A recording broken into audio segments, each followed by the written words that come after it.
Hola, hoy día comenzamos una nueva sección del canal, la sección referente a los cursos, y vamos a comenzar con un curso de UML, llamado UML en acción. Prometo que va a ser un curso bastante dinámico, no solamente enfocado a los temas de concepto, sino también con ejemplos sobre su utilización y sobre todo en casos reales, en muchos de los cuales yo he participado.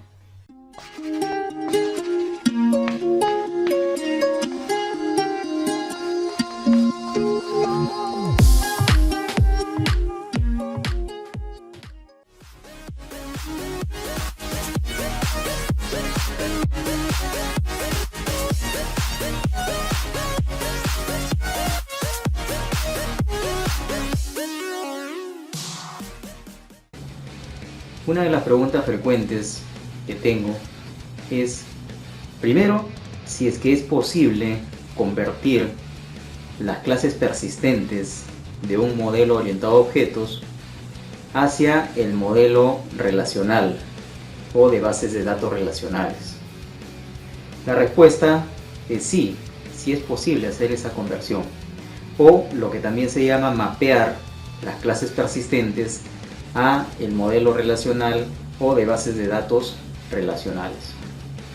Entonces, la siguiente pregunta obvia es, ¿cómo lo hago? ¿Cómo puedo convertir las clases persistentes en tablas de una base de datos relacional? Yo me hacía la misma pregunta cuando estaba haciendo mi tesis al terminar la universidad. Siempre me ha interesado el análisis y diseño orientado a objetos y la implementación de software orientado a objetos. Entonces, dentro de mi investigación di con un libro muy importante. Este libro se llama Modelación y Diseño Orientado a Objetos, de James Rumbauer y otros. En este libro se encuentra una serie de reglas que nos permiten hacer ese mapeo. Es decir, cuando hemos identificado nuestras clases persistentes, a partir de allí, siguiendo estas reglas, nosotros podemos hacer la implementación en un modelo relacional o de bases de datos relacionales. Es decir, convertimos las clases persistentes y sus asociaciones a un modelo de tablas y relaciones. Existen varias reglas para hacer este mapeo, pero en este video vamos a revisar las más importantes. Antes de comenzar, veamos algunos puntos importantes que nos van a ayudar a entender cómo es que nosotros vamos a poder hacer ese mapeo de el modelo orientado a objetos al modelo relacional. En primer lugar, debemos tener en cuenta que cada atributo de las clases persistentes se va a corresponder con una columna en las tablas relacionales. En segundo lugar, es un requisito en el modelo relacional que nosotros debamos agregar columnas adicionales, como por ejemplo la columna que va a ser las veces de identificador o clave primaria para la tabla que nosotros estamos implementando. También dentro de otras columnas que nosotros vamos a agregar en el modelo relacional pueden estar, por ejemplo, aquellas columnas que podemos utilizar como columnas para almacenar los datos de auditoría. Es decir, para saber qué usuario, en qué fecha y a qué hora, por ejemplo, creó los datos de esa fila, y también, por ejemplo, qué usuario, en qué fecha y en qué hora hizo la modificación de las filas de esa tabla. Finalmente, debemos indicar que el rendimiento de la aplicación que estamos implementando en cuanto al acceso a la base de datos puede estar influenciado por las decisiones que tomemos al momento de hacer el mapeo de lo que hemos diseñado orientado a objetos sobre el modelo relacional. Sin más preámbulo, entonces veamos ahora en detalle cada una de las reglas que hemos preparado para este video. Adelante. Vamos a revisar cada una de las reglas para convertir las clases persistentes en tablas relacionales. La primera regla dice que cada clase persistente se corresponde con una o más tablas en el modelo relacional. Entonces, en este caso, vamos a tener, por ejemplo, una clase persistente llamada entidad, la cual tiene dos atributos. Le vamos a poner atributos A1 y atributo A2. Y esa clase persistente vamos a convertirla en una tabla relacional que va a tener, en este caso, el mismo nombre, también se va a llamar entidad. Cada uno de los atributos ya habíamos mencionado que se convierten o se mapean sobre columnas de la tabla relacional. Entonces vamos a tener dos atributos o dos columnas con el mismo nombre de los atributos. Vamos a tener la columna A1 y la columna A2.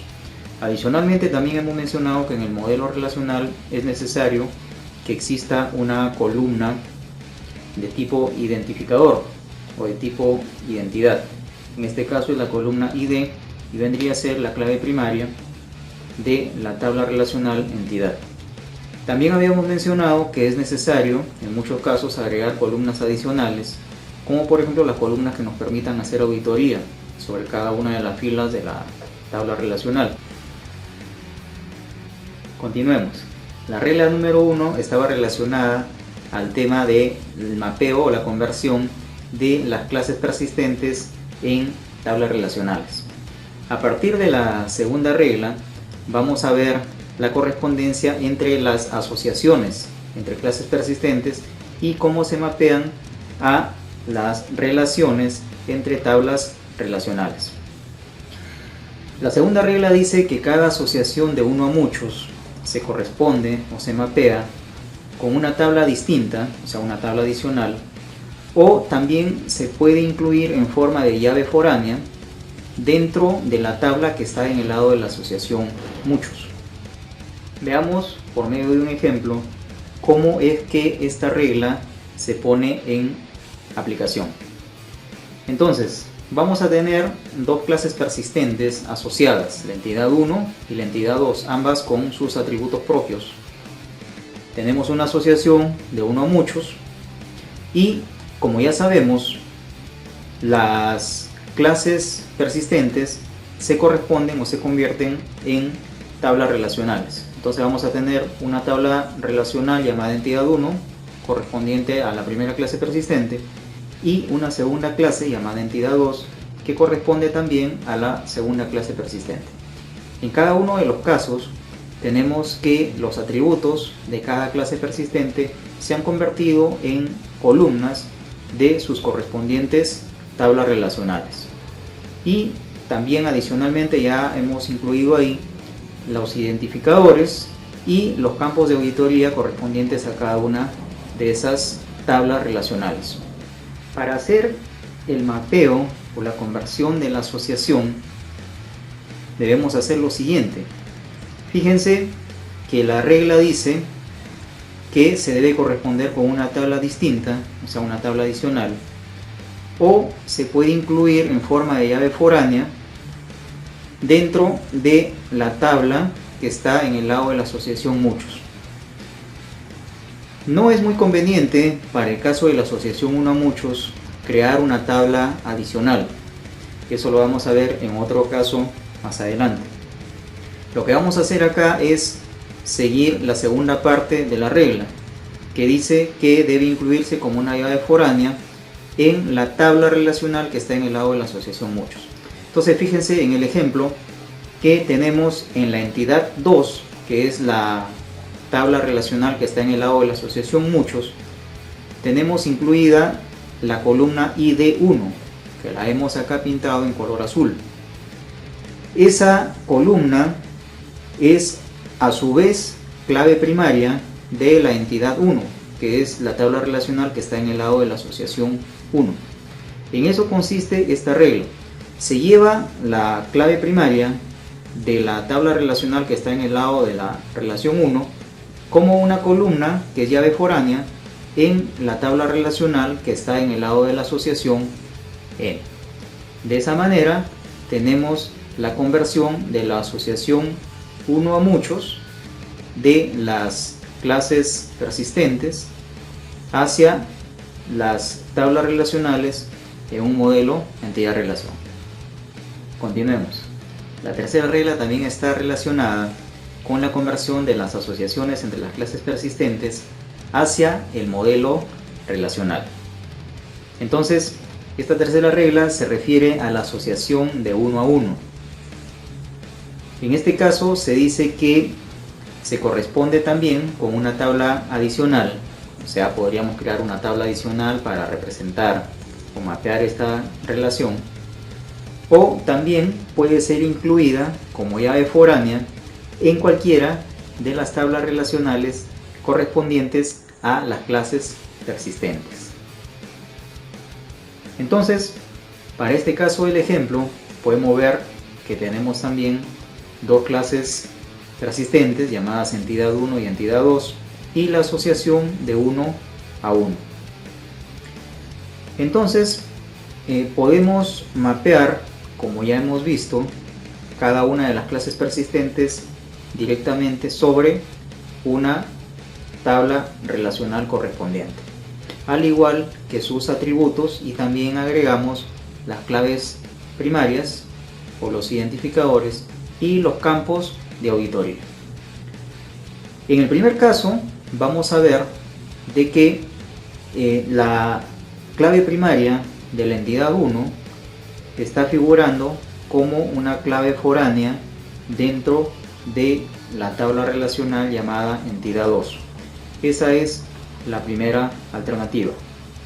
La segunda alternativa consiste en llevar la clave primaria de la otra tabla relacional, que en este caso sería la entidad 2, hacia la entidad 1 y ponerla allí como una columna adicional, que sería la clave foránea que representaría o mapearía esta asociación entre clases persistentes en el modelo relacional. La cuarta regla está relacionada con las asociaciones de tipo muchos a muchos. Y en este caso sí, específicamente se dice de que esa asociación se corresponde o se mapea sobre una tabla adicional. Entonces, veamos el ejemplo. Acá tenemos también las dos clases persistentes llamadas entidad 1 y entidad 2 con sus respectivos atributos, pero con una asociación de muchos a muchos. Entonces, según la regla, en el modelo relacional, primero vamos a tener las tablas relacionales correspondientes a cada una de ambas entidades, como ya hemos visto, con sus atributos, con sus claves primarias, con sus campos de auditoría. Y para hacer el mapeo de la asociación de muchos a muchos, estamos incluyendo una tercera tabla relacional, a la cual hemos llamado entidad 3.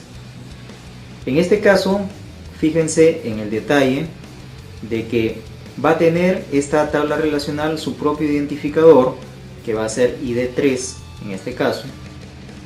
Va a tener como claves foráneas los identificadores de las tablas que se están relacionando, que sería el identificador 1 y el identificador 2, ambos de cada una de las tablas relacionales, entidad 1 y entidad 2. También va a tener sus propios campos de auditoría. Y fíjense que ya no va a haber una relación directa entre la tabla relacional entidad 1 y entidad 2. Ahora la relación entre la tabla relacional entidad 1 y la tabla relacional entidad 2 se va a realizar de manera indirecta a través de la tabla que hemos adicionado, y va a ser una relación de uno a muchos entre cada una de las tablas originales y esa tabla adicional.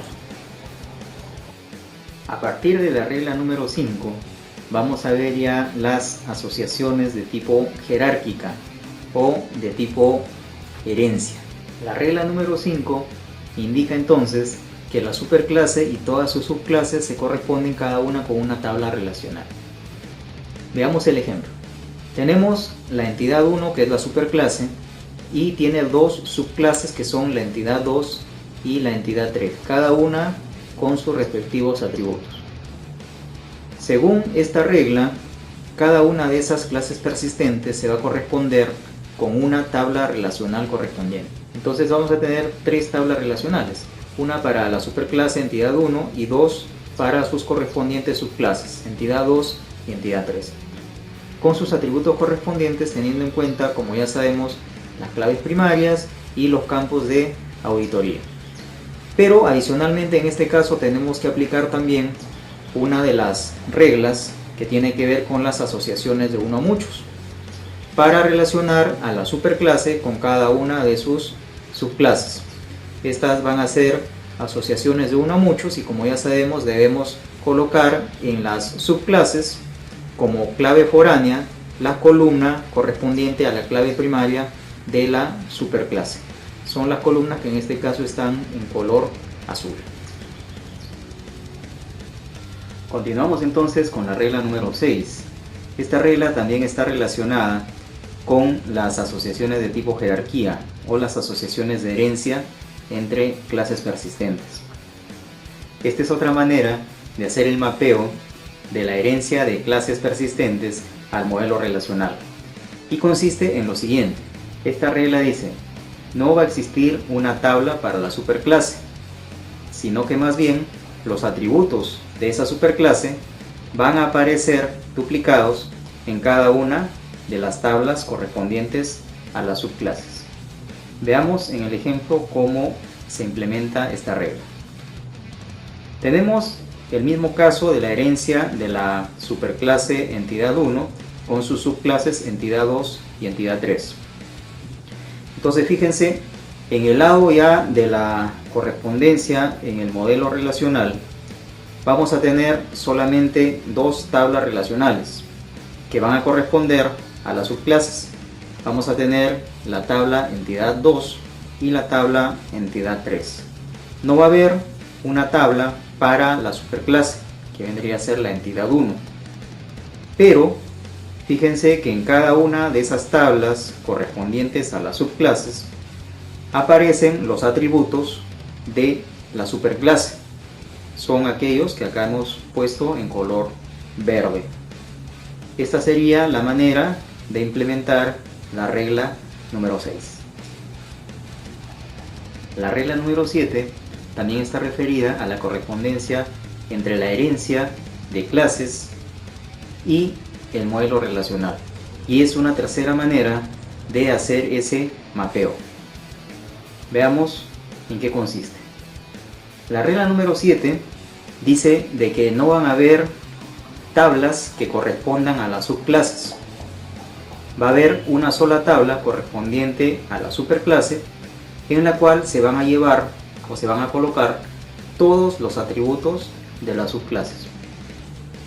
Veamos cómo se implementa por medio de un ejemplo. Nuevamente tenemos la superclase entidad 1 con sus subclases entidad 2 y entidad 3. Veamos que en el lado del modelo relacional solamente vamos a tener una sola tabla que va a corresponder a la superclase. Ahí tenemos la tabla entidad 1. Esa tabla va a tener sus atributos propios, como estamos viendo acá, y adicionalmente le vamos a agregar los atributos de todas sus subclases. En este caso esos atributos los tenemos en color verde y color morado. Entonces esta sería la tercera manera de mapear una asociación de tipo herencia. Gracias por haber llegado hasta aquí. Espero que este material te sea de mucha utilidad. Deja tus dudas o comentarios aquí abajo, que yo gustoso lo responderé. No olvides compartir, darle like y suscribirte al canal. Nos vemos en un próximo trabajo.